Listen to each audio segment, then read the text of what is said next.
Assalamualaikum warahmatullahi wabarakatuh. Pada Habibana Jindan, Gus Baha dan semuanya, langsung saja mengikuti daripada apa yang disampaikan Gus Baha, yaitu gerakan Cangkem Elek.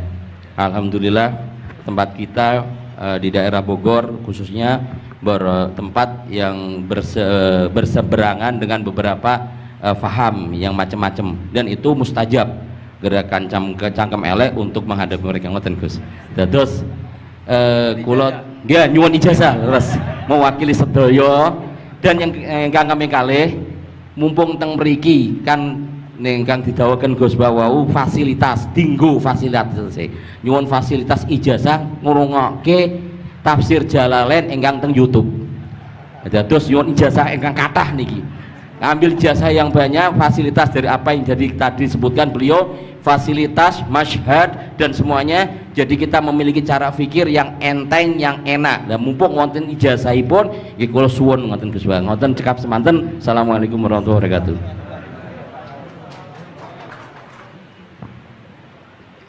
Assalamualaikum warahmatullahi wabarakatuh.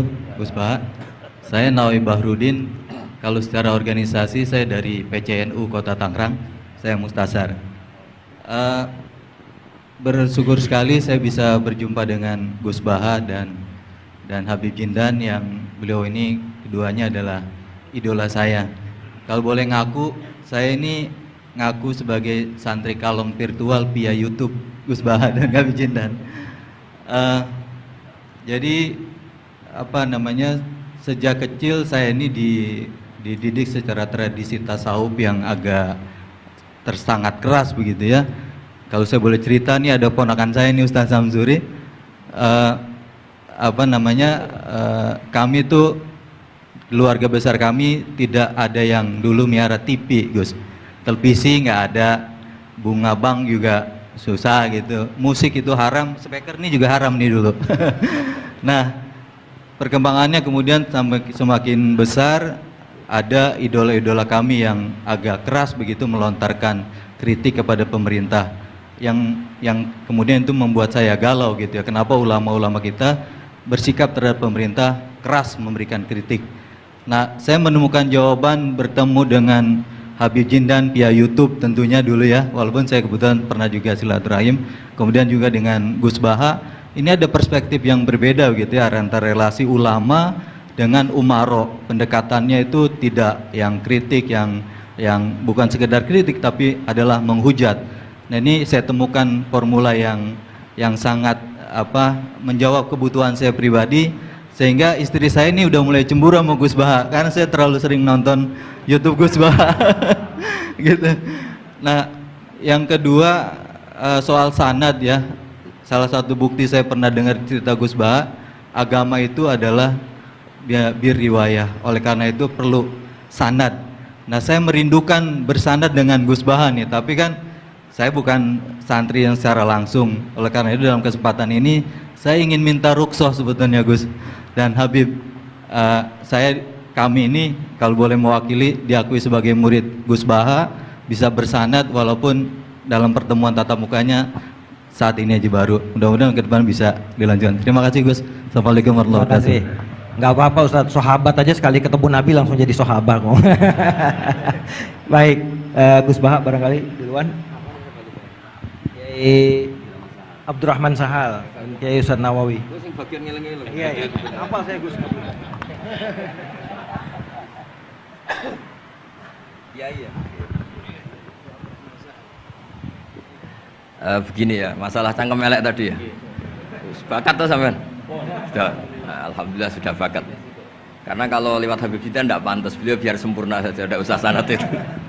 Jadi begini, dulu ketika Sulhul Hudaybiyah itu kan umat Islam sedikit sekali, terus dipaksa untuk pulang dari Mekah, tidak boleh umroh. Terus sahabat berkomitmen berani mati bela-belain Rasulullah SAW.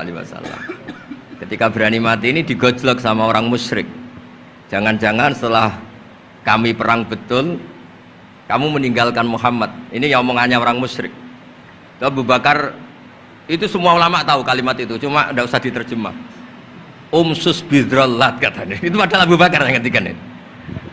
karena memang ekstrim. Terus kedua, ada orang Bedui itu ngukur seorang nabi itu dengan hal-hal yang kurang baik. Misalnya begini, ya Muhammad, kamu ngeklaim tahu berita langit, coba unta saya yang hilang itu di mana? Katanya tahu berita langit, sekarang tahu nggak unta saya hilang itu di mana? Mobil saya di mana? Begitu juga ketika untanya hamil, bunting itu tanya, Muhammad, kalau kamu nabi katanya tahu berita langit, kamu tahu isinya yang di unta saya ini? Itu ada sahabat yang saking nggak kuatnya demi bela nabi itu, udah kalau tanya gitu tanya saya terus si tadi orang tadi dibilangin sahabat, nazauta 'alaiha fakanat minha sakhlah. Jadi intinya ini Habib Jintan biar senyum-senyum aja. Jadi intinya kadang ad-difa sama orang-orang gitu mau tidak mau nggak ada pilihan itu. Kalau yang ma'ruf di Quran ya uffil lakum wa lima ta'buduna min dunillah. Jadi ketika Nabi Ibrahim ini sering saya patah-patah supaya tidak paham semua karena ini sanad kurang baik. Tapi kebutuhan gitu. Biasanya yang minta itu yang jenisnya ya seperti ini yang sudah cangkem elek cuma butuh legitimasi gitu. Jadi dia butuh nggak tanggung jawab, dilimpahkan ke saya. Kalau saya kalaupun salah kafaro saya banyak. Saya kan ngapalin Quran. Kalau orang itu hafal Quran, inna wa ta'ala la yu'adibu qalban wa al Quran. Kalau kamu sekali salah adabnya banyak. Kalau saya punya penawar banyak itu. Jadi faja'alahum judadan tadi. Siapa yang memecahi berhala ini? Kata Ibrahim, ya yang bawa kapak. Kenapa mecahin? Mungkin sentimen dia ingin disembah sendiri katanya. Tanya yang bawa kapak. Kata orang-orang kafir, kamu kan tahu berhala itu tidak bisa ngomong, masa disuruh nanya gitu. Otak kamu di mana? Nggak bisa ngomong, nggak disuruh nanya. Otak kamu di mana? Ibrahim balik ngendikan, balik mengatakan uffil lakum. Otak kamu lalu di mana? Kayak ditanya aja tidak bisa jawab kok kamu sembah. Jadi di beberapa kesempatan sahabat belain Nabi sampai gitu. Jadi banyak orang Bedui, orang-orang peradaban, karena Nabi itu memang nyatanya mendapat berita dari langit.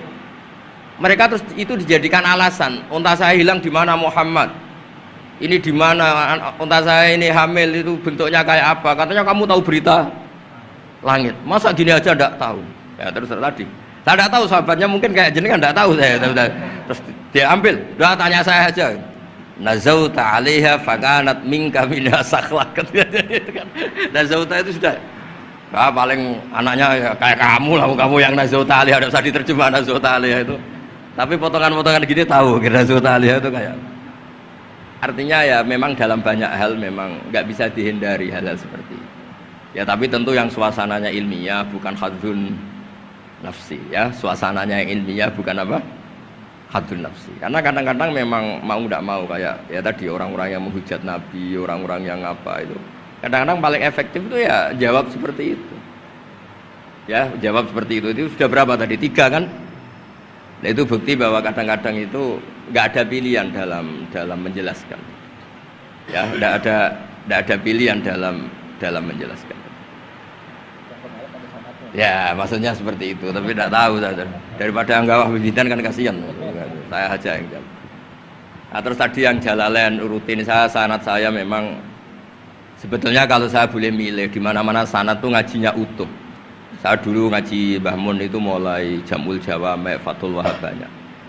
Sebagai keluarga Quran, bapak saya itu hafal Quran tuh kayak Fatihah, ma'ruf itu di daerah saya. Tidak ada orang hafal Quran kayak Fatihah kayak bapak saya itu. Makanya tradisi keluarga kami memang Quran. Terus babah kami juga dari ulama Lasem, Habib Jitan pernah rawuh di mbah saya. Kebetulan pondoknya mbah saya namanya juga Al-Fakhriyah. Jadi karena kalau konstruksinya tidak khatam seperti ini namanya ijazah amma. Ijazah amma ya cukup lah buat rame-rame. Tapi secara keilmuan itu masalah karena konstruksinya belum selesai. Makanya tadi saya senang Habib Jitan ketika cerita ada orang ngajar lumak. Usul fikih itu perangkat yang mau tidak mau untuk alat tafsir. Misalnya begini, wa antasma'u bainal ukhtain, tidak boleh mengumpulkan perempuan 2 yang kakak beradik jadi istrinya 1 orang. Itu bainal ukhtain itu min itlaqil ba'di wa iradatil kul, yang dimaksud Allah adalah mengumpulkan 2 orang yang ada hubungan mahram. Coba kalau kita misalnya bikin gerakan kembali ke Quran, berarti yang haram hanya antasma'u bainal ukhtain. Padahal yang haram adalah bainal mar'ah wa ammatiyah wala bainal mar'ah wa khalatiyah wala bainal mar'ah wa jad. Jadi ya pokoknya 2 perempuan yang ada hubungan mahram tidak boleh dikumpulkan dalam satu pernikahan. Bayangkan kalau orang tidak ahli usul fikih kemudian dia mentafsirkan Quran, terus dia hanya pegang wa antasma'u bainal ukhtain. Itu juga anak tiri. Ada aturannya, lafadz yang keluar karena ghalib itu tidak punya makna. Misalnya begini, anak tiri yang nggak boleh dinikahi adalah waroba ibu kumulati fi hujurikum, anak tiri yang serumah. Padahal anak tiri serumah tidak serumah, kalau ibunya sudah kamu kumpulin kan tidak boleh dinikah.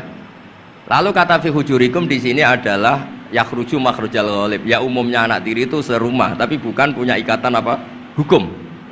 Nah, hal seperti itu kan riskan kalau kita tidak mengaji usul fikih, apa kaidah fikih. Misalnya gini, ada ular di dalam, terus kiainya bilang, Jamal ambilkan tongkat ya. Terus kamu karena agak dipanggil namanya, terus gak ngambil tongkat. Oh yang dipanggil Jamal bukan saya. Ini santri geblek dah. Sebenarnya kata manggil itu qaulun nabi li ahadin min ashabi itu qauluhu lil jami'. Yang hal-hal yang baik, yang darurat, siapapun yang bisa melakukan harus melakukan itu meskipun nggak dipanggil. Coba semua wiridan, ya Mu'ad inni uhibbuka fakul dubura kulli sholatin Allahumma a'inni ala dzikrika wa syukrika wa husni ibadatik. Sebagai riwayat fala tada'anna dubura kulli sholat. Terus kamu bilang nama saya ada Mu'ad loh, berarti tidak kena ijazah itu. Itu harus ada analisis usul fikih. Kalau enggak ya habis kita. Semua wiridan tuh ya Abu Hurairah, ya Mu'ad, ya Aba. Nah, terus kamu, saya ada yang diwaksiati Rasulullah, ada yang diijazahi, ada bisa. Jadi masalah sana tuh maunya kalau sampean orang baik, ya semua kebaikan tuh saya ijazahkan. Ya tapi tentu beda yang ngaji betulan sama yang ngaji begini-begini itu. Ya memang seperti itu, karena kalau ingin jadi ulama konstruksinya memang harus utuh.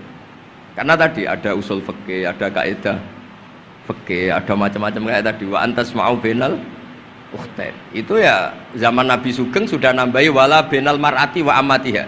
Tidak boleh menikahi istri dan budenya atau bulenya. Nah, kenapa Nabi tidak bilang wala bainal mar'ati wa jaddatiha? Kayaknya orang kelainan kalau kepikiran seperti itu. Loh kalau bule itu masih masuk lah. Ya misalnya istri kamu 17, bulenya 27 kan kok cantik budenya kan masih bisa mikir gitu. Tapi kalau istri kamu 20, mbahnya 80 kok kepikiran itu kan. Sehingga di hadis memang hanya wala bainal mar'ati wa ammatiha, wala bainal mar'ati wa kholatiha. Nabi tidak mengatakan wala bainal mar'ati wa jaddatiha. Kayaknya kalau orang normal tuh tidak kepikiran itu. Ya tapi apapun itu nyatanya Quran hanya wa antasma'u bainal ukhtain. Itu kalau nggak dijelaskan pakai usul fikih, ini min itlaqil badi wa iradil qul secara balaghah. Ya, itu kan tidak bisa. Nah, di sini pentingnya ngaji khatam. Makanya saya suka ngaji Jalalain dengan penjelasan fikih, penjelasan usul fikih, karena supaya orang tuh tahu lah bahwa maknani Quran tadi seperti yang didhawuhkan Habib Jindan itu. Ya kalau kamu tidak menguasai betul, terus akhirnya ngomong menurut saya, Quran kok menurut saya, menurut perasaan saya tidak bisa. Kata Habib Jindan kok biroihi, ya sudah pesen tiket di neraka. Ngeri kan? Apalagi sudah biroihi dapat penghormatan, dapat uang, dapat panggung. Islam kok menurut saya, loh ini Islam ya menurut Rasulullah, Islam kok menurut saya. Makanya ini saya fanatik bahwa kitab tadi saya tunjukkan ke Habib Jindan beberapa kitabnya Said Muhammad yang menyebut mbah beliau apa supaya mudawan. Dulu itu ada orang alim alama namanya Les bin Sa'ad. Kata Imam Syafi'i, "Al-Les afqahu min Malik illa annahu dayya'ahu ashabu." Imam Les secara fikih itu lebih alim dibanding Imam Malik, tapi dayya'ahu ashabu. Murid-muridnya enggak menulis. Andai kan Habib Salim tidak punya putra Habib Novel, tidak punya cucu Habib Jindan, mungkin orang enggak bakas lagi Habib Salim. Bazuber andai kan tidak punya putra Mbah Mun, orang juga nggak bakas lagi Bazuber. Bapak saya Kiai Nur Salim andai kan tidak punya putra Samu, kan orang sudah lupa. Dulu ini cerita yang paling ekstrim. Dulu Nabi Ibrahim pernah dikira Yahudi karena punya keturunan Yahuda bin Yakub bin Ishak bin Ibrahim. Ketika Yahuda punya perilaku tertentu seakan-akan itu dari mbah-mbahnya. Baru setelah Rasulullah SAW memaklumatkan ad-dinul hanif, ad-dinul Islam millatun hanifiyah, millata abikum Ibrahim, baru terpulihkan nama Ibrahim. Makanya kalau dalam nasihat Arab itu kama takarroma bi Muhammadin adnanu. Dulu orang tuh nggak tahu Adnan itu siapa, Qusay itu siapa, Kilab itu siapa. Gara-gara punya cucu yang bernama Rasulullah Muhammad SAW, Sayyidul Khalqi, orang nyari-nyari Abdullah itu siapa, Abdul Muthalib itu siapa, Hashim itu siapa. Akhirnya diketahui Sayyid Abdul itu orang yang ganteng, perilakunya baik. Abdul Muthalib itu orang yang pertama sering makan-makan, ngasih makan orang haji, gini-gini. dikatakan Syaibatul Hamdi karena terus orang ini dikatakan wasumi afisul bin Nabi sallallahu alaihi wasallam dzakara wa ta'ala walabba, ini dikatakan kusoi litakosi fi bila dikodo atal kosia, terus dikatakan kilab likas roti takalubi fil ardi karena orangnya aktif sering berjuang di mana-mana terus. Jadi makanya kalau jenengan punya anak punya cucu didoakan jadi orang baik karena status anda ini tertera cucu-cucu anda. Lho nggih misalnya bapaknya sampean alim terus putune nak domino di situ mabuk-mabuk di situ itu disatakan makam keramat apa tempat mabuk. Nah, makanya dzurriyyah ini penting. Makanya ketika Allah memberi hadiah pada Rasulullah Muhammad SAW kepada semua nabi, itu disebut wa ja'alna dzurriyyatahu humul baqin. Ketika dikatakan kalimat tauhid juga wa ja'alaha kalimatam baqiyatan fi aqibi. Makanya ukuran orang baik itu ya anaknya, cucunya, apa-apanya karena ini yang meneruskan status kita. Ya jelas ya. Itu kalau anda ini ngaji khatam konstruksi itu tahu. Tapi kalau tidak khatam ya hanya modal qabilna terus. Ya tapi ya gak apa-apa daripada sama sekali. Malah yudraku kullu la yudraku. Nggih kersane disambung Habib Jindan. Mau kersane kula ingin ikut dengarin ya. Yang kemelek enggak usah Habib, satu aja Habib. Jenengan enggak patut yang itu. Yang sanad aja. Mboten sampun. Mboten sampun. Yang sanad ijazah amal. كما إن صحت لنا الإجازة كما أجازنا سيد الوالد الحبيب نوفل بن سالم بن أحمد بن جندان عن والده الحبيب سالم بن أحمد بن جندان عن شيوخه جميعا وعن الوالد الحبيب نوفل عن جد الحبيب علي بن عبد الرحمن الحبشي وكذلك كما أجازنا الجد الحبيب محمد بن علي بن عبد الرحمن عن والده الحبيب علي بن عبد الرحمن الحبشي وكما أجازنا شيخنا ومربينا الإمام الحبيب عمر بن محمد بن سالم بن حفيظ عن شيوخه وكما أجازنا شيخنا الحبيب علي المشهور بن محمد بن سالم بن حفيظ وشيخنا السيد محمد بن علي بن عباس المالكي والحبيب عبد القادر بن أحمد السقاف والحبيب أبي بكر بن علي بن أبي بكر بن علي بن عبد الرحمن المشهور والحبيب زين بن إبراهيم والحبيب سالم بن عبد الله بن عمر الشاطري وأخيه الحبيب حسن جميع مشايخنا فبأسانيدهم إن صحت لنا الإجازة أجزناكم في تعلم والتعليم تذكر التذكير في الدعوة إلى الله تعالى وفي أذكار سادة بني علوي وفي كل ما يقربكم إلى الله إن صحت لنا الإجازة أجازناكم بذلك.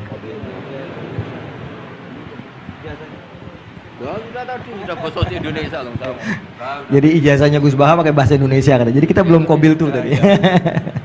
Insyaallah ya, insyaallah. Ada al-iznu bima'na al-ijazah insyaallah. Jadi sudah diizinkan yaitu ijazah cangkem elek tadi dengan ijazahnya pengajian beliau lewat medsos insyaallah bil izin ya, karena kalau kita mengaji kitab itu tidak perlu ijazah lagi sebetulnya kalau udah qiraatan ala syekh bimana iznuhu wa ijazatuhu insyaallah. Dan sanadnya tadi sudah diberikan juga oleh Habib Jindan dari para guru beliau dan mudah-mudahan kita beroleh manfaat dan barokah dengan majelis ini dengan begitu banyaknya ilmu dan ma'rifah yang kita peroleh, bahkan kita julus mujalasatul alim ini termasuk juga dalam kebaikan yang kita dapatkan di hari Asyura ini. Dan karena di dalam Asyura itu ada zur aliman, ziarahi orang alim, dan kita sudah melakukan itu dengan ziarahnya dengan Habib Jindan dan Gus Baha. Dan insya Allah mudah-mudahan kita semua pulang ini beroleh banyak gembolan pahala ya, insya Allah ya, gembolan pahala dan ijazah dari kedua beliau insya Allah ya.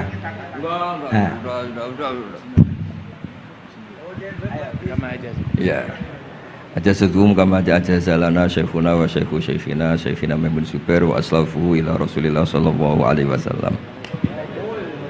Bila ijazah wa tasyarrafna bikum wa jazakumullah khairan katsiran. Ya Yusuf Mansur mau ngasih ijazah enggak? Kali kalau Kiai Yusuf Mansur ngasih duit aja sama kita buat ongkos pulang. Setuju nggak kira-kira? Oh setuju katanya. Baik, baik. Alhamdulillah majelis kita berjalan begitu lancar, mudah, tidak ada gangguan kendala dan semuanya pasti karena barokah para masyayikh kita, para ulama-ulama aslafun saleh yang telah meridhoi dan ridho dengan majelis kita ini.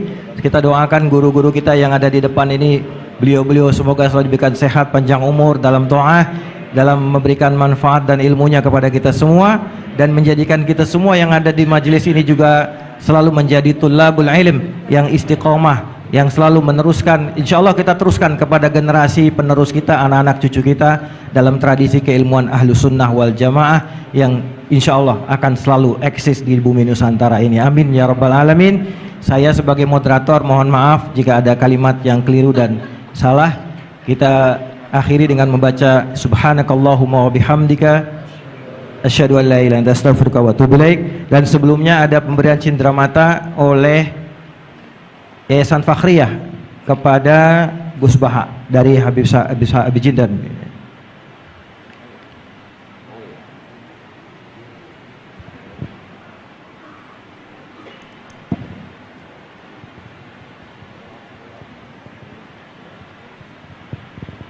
Sallu ala Nabi Muhammad. Kita senang dengan keberadaan beliau berdua ini, Masya Allah.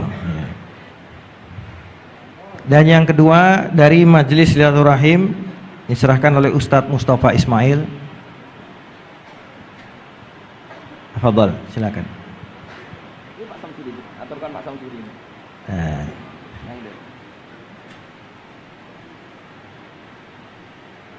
Ini pelakat nih banyak ini. Nanti Gus Baha di rumahnya banyak pelakat ini. Mudah-mudahan lemarinya ada Gus ya buat banyak.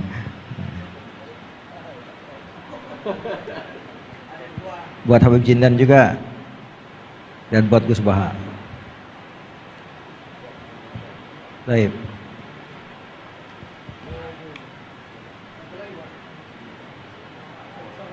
Ustaz, ya.